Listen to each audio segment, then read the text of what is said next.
अस्सलाम आज वालेकुम की जी। रात न हाँ जी जाना भाईजान, क्या हाल है? तू ठीक हो? सावन आज ही साडा काम का दिन सी। आज तेरे असीं और काम ते जाना मेरे ते मिलने अज का रात मौसम 3 बजे दी बारिश चल आया रही है साडे है। इधर। रात 3 बजे दी बारिश लगी है। हुण साडे कोल टाइम तकरीबन 11:30 हो गए ने ते बारिश तकरीबन 5 मिनट रुकी है, उसदे तो बाद फिर शुरू हो गई है।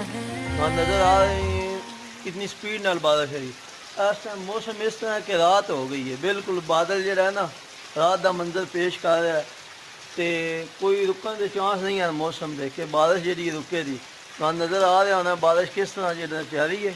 बड़ा प्यारा मौसम बन गया, बड़ी गर्मी रही है तो उस तो बाद हुण जदों बारिशां शुरू हुई ने बड़ा प्यारा मौसम बन गया। तो तुहानूं चेक करा रहा, नज़र आ रही होनी तुहानूं बारिश। बाकी आ व्यू नज़र आ रहा, तुसीं चेक करो।